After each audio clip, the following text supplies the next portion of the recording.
So firstly, I'd like to say thank you so much for giving me your time and for coming. I want to apologise for my voice because I've had quite a few speaking engagements the last few days and I'm afraid I've worn my voice out. So if you're struggling to hear me, please just indicate to me and I'll try to speak a bit louder. Okay. Also, I want to apologise for referring to my notes. It's the most, it's the safest way to ensure that I don't waffle on for too long. Okay. So anyway, some of you will already know that on Thursday, the 3rd of November, I walked out of the hustings in Newport in South Wales after my opening speech to those present. I was accused of many things by my opponents, but it was truly my belief that these hustings were being conducted in such a way that there was really no debate to be had. Questions were selected beforehand, we were given a set time to respond to everything, and we couldn't respond to or challenge our opponents' answers. And most worryingly, I was warned beforehand by a party official not to challenge my opponents, with the threat of being uninvited to future hustings if I rocked the boat. Now, in short, these events were intended to give the impression of a debate, while in fact being a charade. Okay, something to facilitate the coronation of the party elite's favoured candidate. I refused to take part in that charade. I refused because I want real debate, original ideas, challenging views.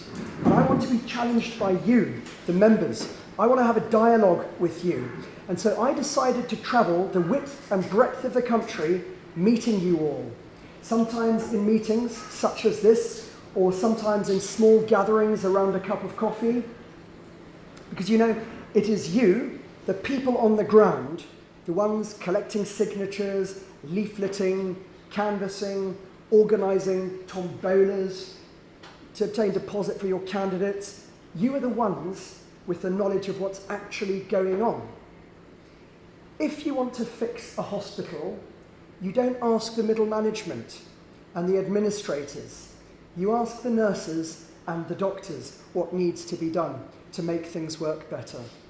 So unless we make every effort to harness all the combined wisdom and knowledge and experience and talent which exists in abundance amongst the entire party and direct all of this towards our shared goals, UKIP will continue to be a prisoner of herself and will never realise the incredible potential that I envisage for the party. It's been clear to me that areas such as Northern Ireland are being largely ignored by the party elite, who dismiss it as a pointless area to concentrate our efforts. I understand how frustrating this must be to have dedicated activists and members who don't feel listened to and who don't want the status quo, but who have high ambitions for the future of UKIP in Northern Ireland, which are simply not being realised. So I don't want to talk at you. I'd like this to be a dialogue.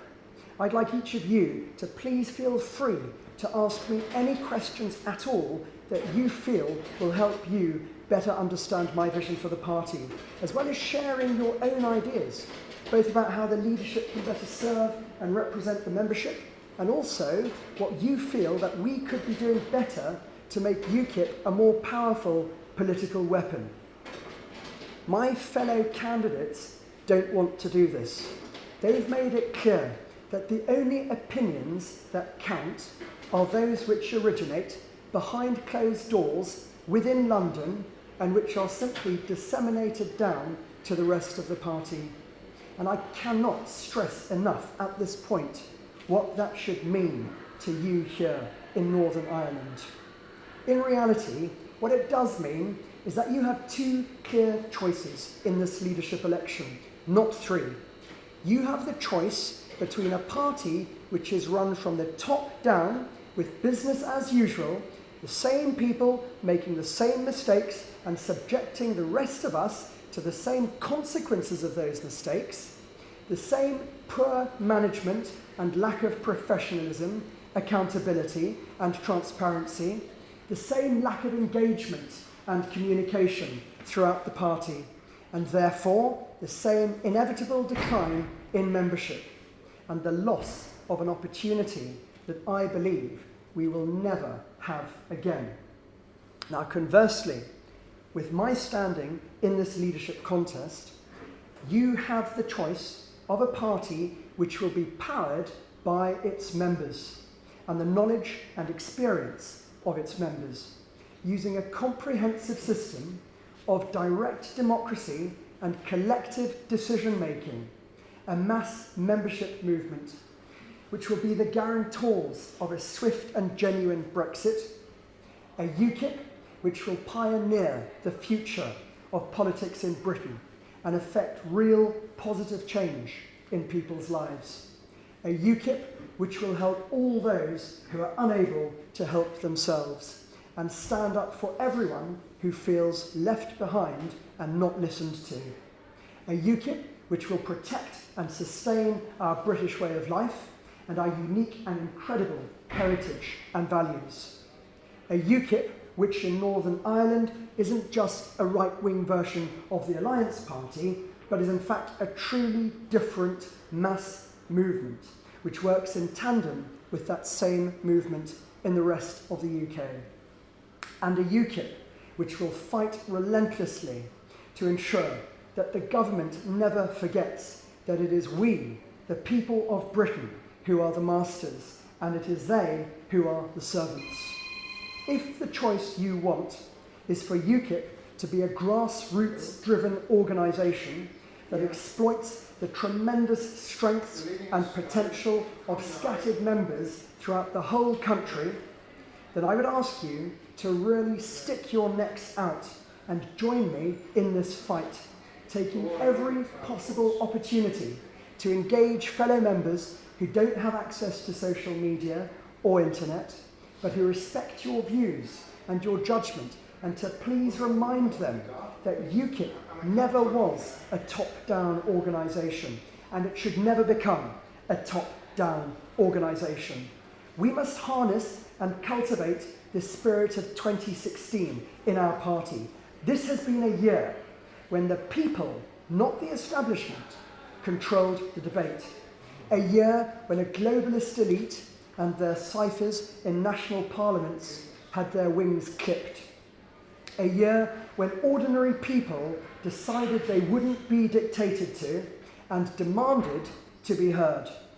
We saw just this week in America what can be achieved when the people, not the party establishment, choose the person that they believe will fight for them.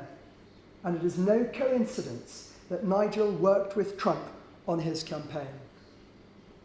Nigel always believed in and has always trusted the people, not the so-called experts.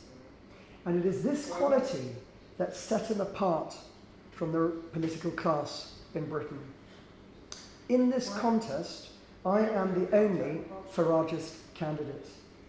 And I want, with the help of you, the members, to continue and evolve his legacy, to create a movement where the 17 million people that voted against the elite can truly take them to task, to create a movement that is fit to change Britain forever, and by extension, Europe and the entire world, to create a movement that enfranchises the many in the democratic process and expands it in a way not seen since women were granted the vote, to create a movement that is powered by the people.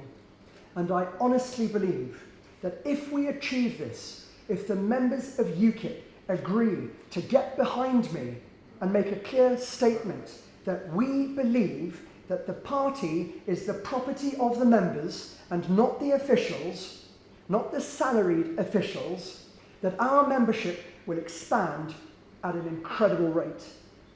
We'll attract high caliber talent, we'll obtain the most legitimate and democratic mandate of all political parties in Britain, and will therefore go on to start winning elections and making a massive impact in Britain. What's in my own head is necessarily limited.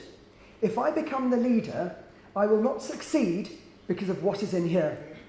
I will succeed to serve effectively and guide UKIP towards the best possible future because you will be with me every step of the way.